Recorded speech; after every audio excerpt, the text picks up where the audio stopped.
Hey les amis, c'est la vidéo de la nuit avec Seb H Foot. J'espère que vous allez tous très bien. Tout d'abord, on est en 2025, nous sommes le 5 janvier, jour de match bien sûr, OM Le Havre pour ce soir. N'hésitez pas à donner de la force parce que je fais un peu de racolage en ce moment, bien sûr, c'est parce que vous donnez pas assez de force à mon goût. Voilà, je vous ai demandé, n'hésitez pas à donner de la force, c'est-à-dire d'aller dans la description, il y a un lien où il y a marqué OM Le Havre, vous cliquez dessus. Et peu importe si vous n'êtes pas là ou quoi ou qu'est-ce, vous mettez un petit commentaire dans le chat, un petit like en passant ou un dislike si vous aimez pas. Ça fait toujours du référencement. C'est comme ça que ça fonctionne YouTube. Voilà, c'est pas vraiment avec les récompenses de personnes qui font des belles vidéos aussi ou là, qui font du bon contenu. Malheureusement, ça fonctionne que par le référencement. Donc n'hésitez pas à donner de la force. Et l'abonnement, le like, le partage, je vous remets un petit peu de racolage juste en dessous. N'hésitez pas. Donc ce soir, 20 h, on parlera en avant-match, avant le match OM Le Havre, du mercato, des dernières informations de la journée et de ce qu'on va parler maintenant. On reviendra dessus bien sûr, de cette information, Luis Felipe qui arrive à l'OM. Donc pour 0 €, le joueur recruté à 22 millions d'euros du côté de l'Arabie Saoudite. On va en parler, je vais vous décrire un petit peu quel joueur c'est exactement. Et on va y aller tout de suite, après quoi? Après l'introduction.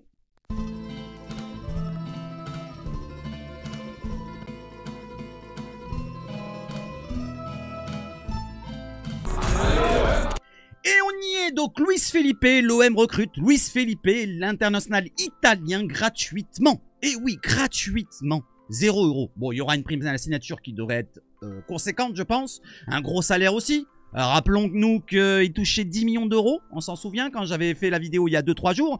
Donc s'il touchait 10 millions d'euros en Arabie Saoudite, je pense pas qu'il va descendre à 2 millions d'euros. À mon avis, il va toucher entre 5 et 6, voire peut-être un peu plus. Il va être dans les premiers salaires de l'effectif olympien.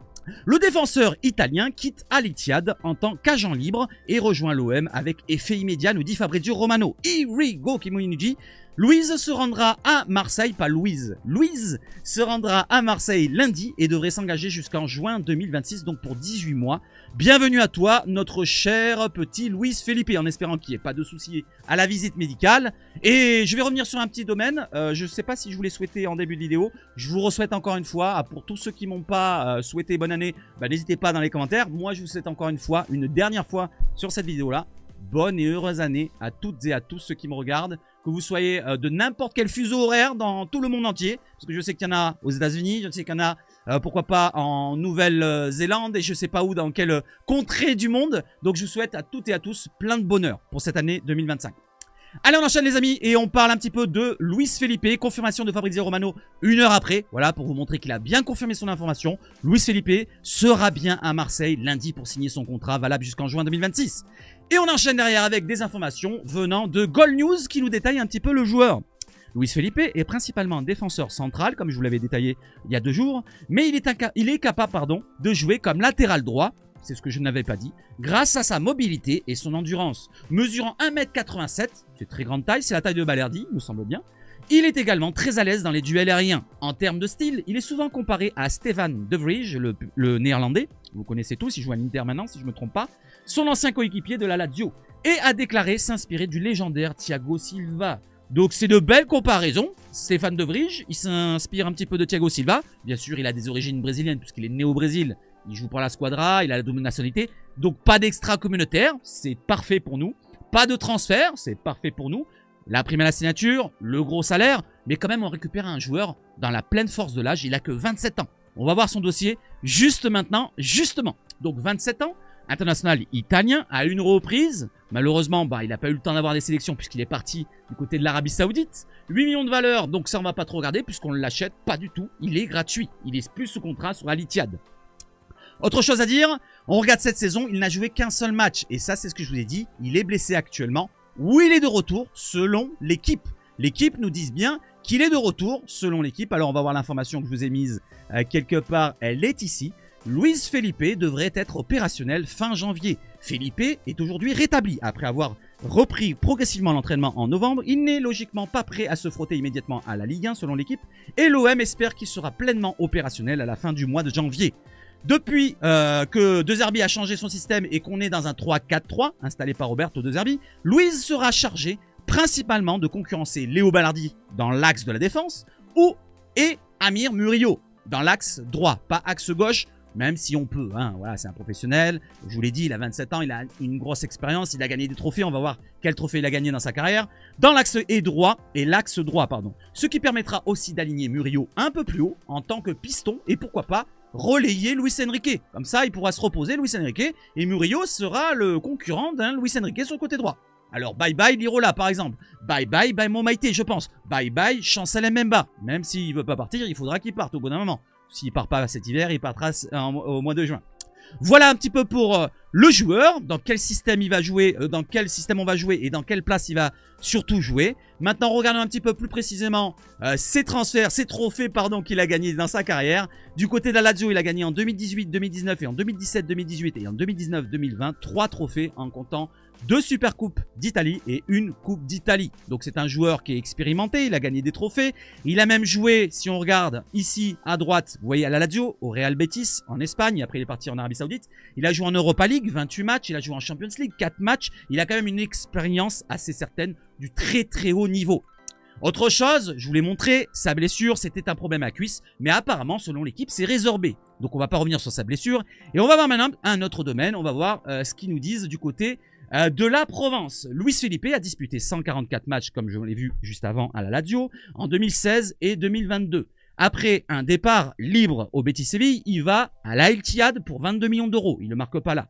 Le défenseur rugueux, 59 cartons jaunes dans sa carrière pour 5 cartons rouges. C'est quand même assez conséquent. Et technique, vient renforcer l'arrière-garde de l'OM.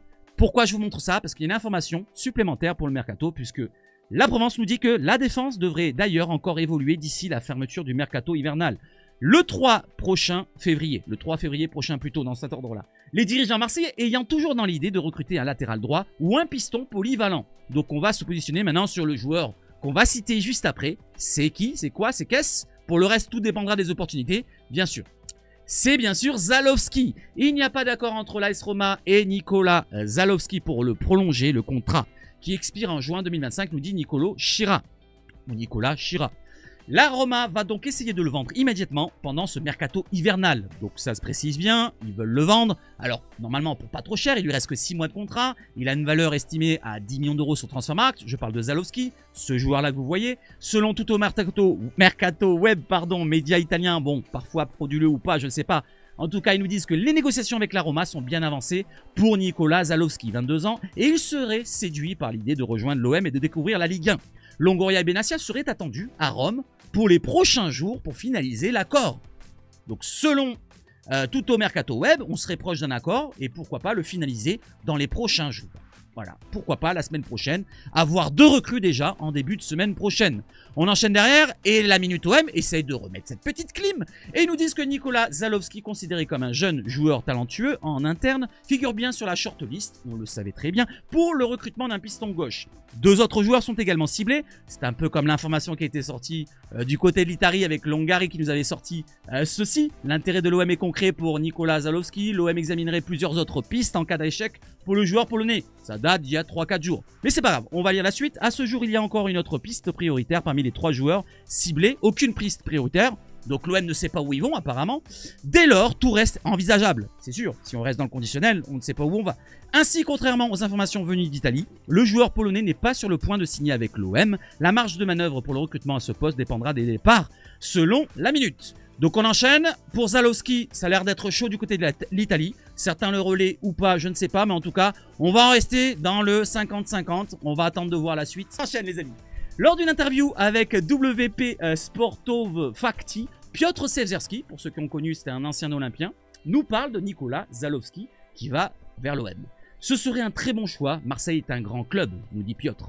Les supporters marseillais sont très impulsifs, c'est un grand club et si Zalewski le rejoint, ça sera un bon choix pour lui.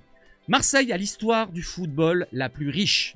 C'est la seule équipe française à avoir remporté la Ligue des Champions. Des supporters fanatiques, un stade immense Vélodrome, d'une capacité de 60 000 spectateurs, 67 000 pardon, encore plus grand que le PGE Narodni, pas quoi. L'équipe dispose également d'un centre de formation excellent. Zalewski aimerait certainement être sur la Côte d'Azur, nous dit Piotr Zalewski, j'allais dire, Czerwieski. Voilà, n'hésitez pas à me dire si vous l'avez connu. Allez, pour Zalowski, c'est terminé. Maintenant, on passe sur un autre dossier, c'est sur le Brassier. Lilian Brassier, plaît à Rennes selon Foot Mercato. Brassier se trouve en bonne position dans la shortlist défensive du côté du stade rennais. Pour le moment, aucune démarche concrète n'a été menée. Pour l'instant, c'est juste des renseignements, une information pour savoir ce qu'ils veulent faire l'OM, bien sûr. Les autres courtisans connus sont Leicester, on en avait parlé, Villarreal, Wolfsburg et Nice. Voilà, pas de lance pour l'instant, comme on l'avait dit dernièrement sur les autres relais. Allez, on enchaîne maintenant avec quoi? On enchaîne avec une petite... C'est pas une info, c'est ni une rumeur, c'est une petite information pour ceux qui auraient voulu voir ce joueur à l'OM. Valentin Gomez, on me l'avait beaucoup cité dans les commentaires et en privé. Ce joueur-là, donc de Vélez Sarsfield, malheureusement, il ne viendra pas à l'OM puisqu'il devrait aller du côté de Cruzeiro au Brésil. Et ils le vendent à peine pour 9 millions de dollars américains. Donc 8 millions et demi d'euros. Dans un avenir proche, le défenseur se rendra à Belo Horizonte pour des examens médicaux. C'est un joueur de 22 ans ou 21 ans si je ne me trompe pas, argentin, gaucher, qui aurait pu être le pendant côté gauche d'un Balerdi s'il allait côté droit ou du nouveau joueur qu'on vient de recruter, Luis Felipe. Donc ça aurait pu être pas mal pour l'avenir, un bon joueur, gaucher, avec un petit peu le même tempérament qu'un Balerdi. C'est un argentin, il a la grinta, ici et là, il est tatoué en plus, vous voyez là. Donc ça aurait été bien sympa d'avoir un jeune comme ça, mais il viendra pas. Allez, passons sur le concret, maintenant passons sur le sportif. Trêve de bavardage avec le mercato. Il est terminé pour ceux qui ne veulent pas parler de sportif et de l'OM. N'hésitez pas à passer votre chemin. Mais ça, je le dis en rigolant, hein, vous inquiétez pas. Allez, on enchaîne avec le classement général. Mais avant le classement général, il y a eu des matchs quand même dans cette 16e journée. Bien sûr, le match des Puputiens qui sont déplacés à Monaco le 18 décembre avant la trêve et qui ont gagné 4-2. Les Niçois qui gagnent contre l'équipe de Sampaoli avec une erreur, une grosse bourde de Mandanda. Donc 3-2 pour eux. Ils reviennent à 3 points de l'OM, attention. Saint-Etienne, le petit réveil avec le nouveau coach, 3-1 contre Reims. Lille qui se fait accrocher, j'en avais parlé comme ça en boutade, j'avais dit pourquoi pas un nul. Et ben ils se font accrocher un but partout. Et Lyon qui gagne quand même avec de la chance contre Montpellier, 1-0, j'aurais préféré un 0-0. Mais on peut pas avoir tout ce qu'on veut. Maintenant on va regarder du côté du classement, voilà, n'oubliez pas il est 4h20 du matin, c'est pour ça qu'il n'y a pas les autres matchs.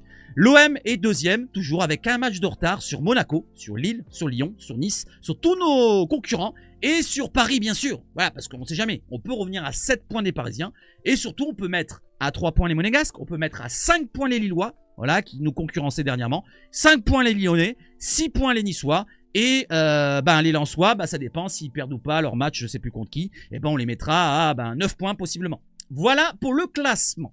Passons maintenant sur les stats et les analyses, pourquoi pas des compos. Alors du côté de l'OM, le Vélodrome plutôt, on a un stade encore à guichet fermé pour ce OM Le Havre. Plus de 63 000 supporters olympiens en plus des 250 havrais qui seront présents dans le parcage des visiteurs. Donc encore un guichet fermé.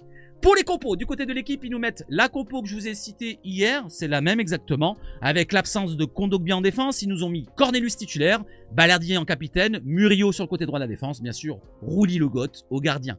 Højbjerg et Rongier devant la défense, à gauche en tant que piston gauche, Merlin, à droite, Luis Enrique. Les deux joueurs qui vont pourvoir de ballon Mopé, ou plutôt, faire la création, on va dire, ça sera Rabiot et Greenwood, avec Mopé devant, même si on le sait, ça va beaucoup bouger, c'est jamais figé, de toute façon, une compo. Du côté des Havrais, ils jouent en 5-3-2 avec quelques absences comme Sabi, comme Opiri, comme Targaline, l'ancien Marseillais que j'avais mis sur ma miniature que j'ai changé. Donc j'ai mis maintenant André Ayou. Et Targaline est absent, il est malade. Comme Casimir qui est tout en reprise, El Hadjam, l'arrière latéral gauche et Kitala, choix de l'entraîneur. Du côté de l'équipe, vous la voyez, donc Pembele à droite, Zoua, oui, dans le côté gauche, Yute Sangante qui revient de blessure. C'est incertain, mais normalement il devrait être là, selon l'équipe et la Provence. Loris en défense avec Desmas le gardien. Touré, Keshta, Kouzaïev, André Ayou, l'ancien Marseillais, et Monsieur Soumaré pour l'attaque des Havrais. N'hésitez pas à me dire qui vous craignez du côté des Havrais, si vous craignez un joueur précisément. Allez, on enchaîne avec la deuxième compo venue de la Provence pour préciser autre chose. Les suspendus en cas de carton jaune du côté de l'OM ou carton rouge bien sûr. Il y a Jonathan Rowe, s'il prend un carton jaune, il est suspendu pour le prochain match. Højbjerg, pareil, et Rongier. Donc 3 joueurs, attention de ne pas prendre de carton. Surtout Højbjerg et Rongier, ça ferait chier quand même qu'ils soient absents. Jonathan Rowe, c'est un joker de luxe. C'est un remplaçant actuellement, donc ça serait pas problématique, même si bon, c'est une solution supplémentaire qui serait plaisante en fin de match. Donc pour Højbjerg et Rongier, j'espère qu'ils ne prennent pas de carton pour ne pas être absents à Rennes pour le prochain déplacement. Voilà pour la compo, c'est les mêmes, c'est exactement les mêmes qui nous ont mis des deux côtés, que ce soit de l'OM ou du Havre. Je vais pas vous la mettre en gros, et je vais enchaîner avec ma propre compo, c'était celle-ci. Et c'est vraiment la même. Voilà, kiff kiff, bourrico. Allez, on enchaîne les amis, trêve de bavardage. Et je vous pose une question sur la compo. Et je vous pose la question que je vous avais posée il y a quelques jours. Nouvelle trêve qui se termine. Voilà, elle est déterminée, on va reprendre. Nouvelle année qui débute, on reprend une année. Roberto De Zerbi va-t-il rebattre les cartes pour ce début d'année? Est-ce qu'il va avoir une réflexion sur certains postes, comme celui de Mopé et Wai? Quid de Mopé ou de Wai? Qui sera titulaire ce soir, selon vous? Donc moi je pense qu'il y a un petit doute, ouais, même s'il y a une avance pour Mopé, parce qu'il a joué les derniers matchs avant la trêve. Mais pourquoi pas relancer Wai directement? C'est une reprise. Pourquoi pas? Peut-être qu'il a convaincu à l'entraînement pour la reprise le staff et De Zerbi. Et pourquoi pas lui donner une chance directement titulaire contre le Havre? Voilà, c'est pas une grosse équipe en face. Et pourquoi pas avoir un autre joueur, un autre profil que Neal Mopé? N'hésitez pas à me dire ce que vous en pensez. Moi, je dirais que ça sera Neal Mopé. Voilà, je pense que je vais mettre 60-40. Ouais. 60-40 Neal Mopé, mais ça peut être Wai. Voilà les amis. Allez, on enchaîne. N'hésitez pas à regarder aussi les stats que je vais vous énumérer maintenant avec Valentin Rongier qui est le meilleur joueur dans les interceptions dans le top 5 européen. 10 par match, si j'ai bien compris les statistiques. 10 par match en moyenne. Il intercepte des ballons. Je parle de Valentin Rongier qui revient et depuis qu'il est sur le terrain, eh ben on ne perd plus. Comme ils le disent du côté de StatOMP qui nous mettent la belle stat. Regardez. Depuis qu'il est à l'OM, il a joué 118 matchs. 3 buts, 3 passes décisives, 1400, nanana. Vous avez toutes les stats. L'OM avec Rongier, c'est 55,9%, vous voyez en vert, 55,9% pardon, de victoire. Et l'OM sans Rongier, regardez, hop, ça va passer à 41,1% et 28% de défaites, alors qu'avec Rongier, c'était 23%. Voilà, avec Rongier, on perd moins et on gagne plus. Voilà, c'est peut-être un métronome, un régulateur, comme il l'avait dit, il est très important de la part de Zerbi, qui n'en pense que du bien. Regardons notre stat venant de StatOMP qui nous met des stats intéressantes. L'OM reste sur une série de 8 victoires contre le Havre, toutes compétitions confondues. À domicile, le club olympien n'a plus perdu contre les Havrais en championnat depuis 1938. J'étais pas né. Et tiens, n'hésitez pas à me dire, celui qui était né, voilà, qui a connu cette période-là. Je pense qu'il n'y en a pas beaucoup. 13 victoires, 6 nuls, soit la plus longue série d'invincibilité au Vélodrome parmi les adversaires de l'élite. Le Havre marque peu au Vélodrome dans l'élite, 0,7 buts toutes les 90 minutes. Il n'y a plus inscrit le moindre but depuis 1997. Voilà, ça fait quand même 25 ans, c'est ça? Non, 25 ans, je suis plus en 2000. 25, 26, 27, 28 ans. Ça fait bientôt 30. Les Havrais restent sur 4 défaites consécutives. Ils n'ont connu aucun match nul cette saison en Ligue 1, fait unique parmi les formations engagées. 4 victoires, 11 défaites. Donc c'est la seule équipe en Ligue 1 qui n'a pas fait de match nul. Soit défaite, soit victoire. Et il reste sur 4 défaites consécutives en comptant le match de Coupe de France contre la Nationale 2. Je ne me rappelle plus lequel équipe. Avec 11 buts inscrits, le Havre dispose de la plus faible attaque des 5 grands championnats.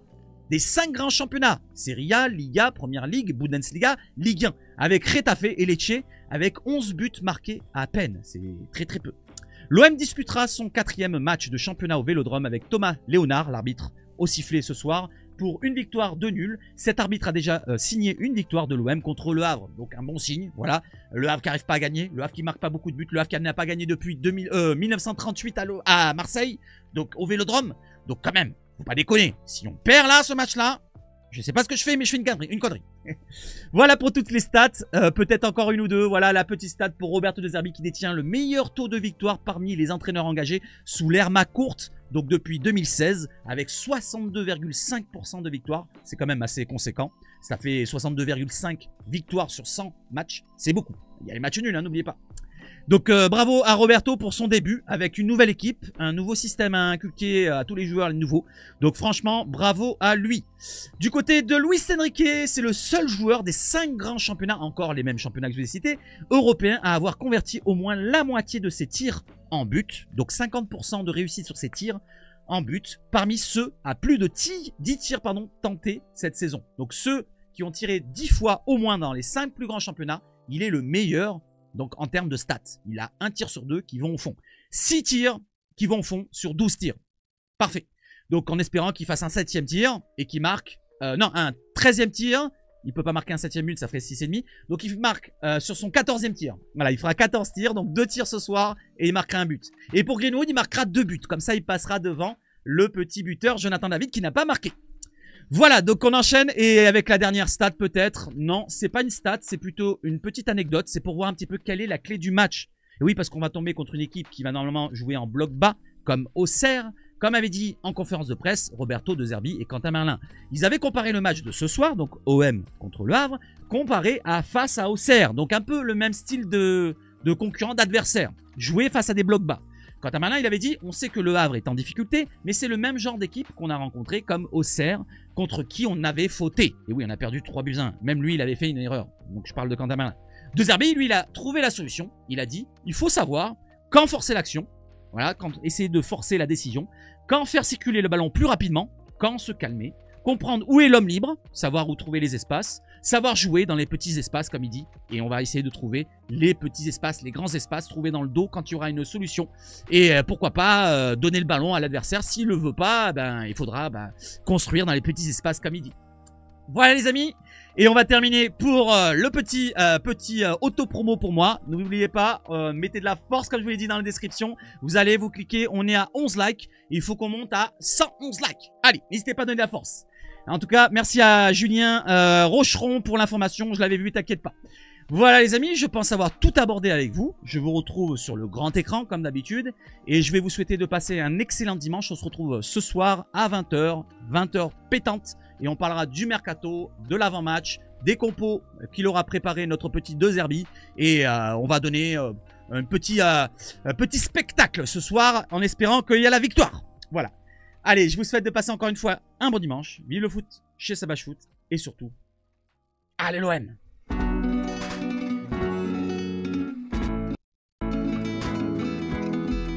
Allez, ciao, ciao, ciao.